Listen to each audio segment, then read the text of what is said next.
শরীফুলের বলের গতিতে আয়ারল্যান্ডের ব্যাটসম্যান কিন্তু বুঝতে না পারায় কিন্তু আউট হয়ে ফিরে গিয়েছে পেভিলিয়নে আজকের এই ম্যাচটাতে, যেখানে 10 বলে 17 রান করে আউট হয়ে ফিরে গিয়েছে পেভিলিয়নে। সেই হিসাবে বলতে গেলে শরীফুলের বলের গতি এতটাই ছিল যে স্টাম্প উড়ে গিয়ে কিন্তু অন্যখানে ফেলে দিয়েছে এই ম্যাচটাতে।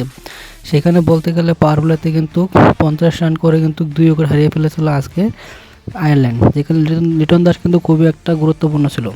পরবর্তী মুস্তাফিজুর রহমানের বলে কিন্তু একটা অসাধারণ একটা নাটক বলতে গেলে হয়েছে, যেখানে অবিশ্বাস্যকর একটা ঘটনা ঘটে গিয়েছে আয়ারল্যান্ডের বিপক্ষে।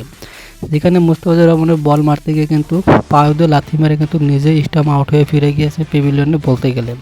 যেখানে বলটা কিন্তু স্টাম্পে হিটিং না করায় কিন্তু পাও দিয়ে লাথি মেরে কিন্তু স্টাম্পে হিট করে কিন্তু আউট হয়ে ফিরে গেছে পেভিলিয়নে আয়ারল্যান্ডের ক্রিকেটার। এটা অবিশ্বাস্যকর বলতে গেলে একটা গল্প হয়েছে আজকের এই ম্যাচটাতে। আর হ্যাঁ বন্ধুরা, যদি ভিডিওটা ভালো লাগে তাহলে একটা সাবস্ক্রাইব করে দিবেন। আজকে কে জিতবে এটা কিন্তু ফাইনাল ম্যাচ একটু কমেন্ট করে বলে দিবেন।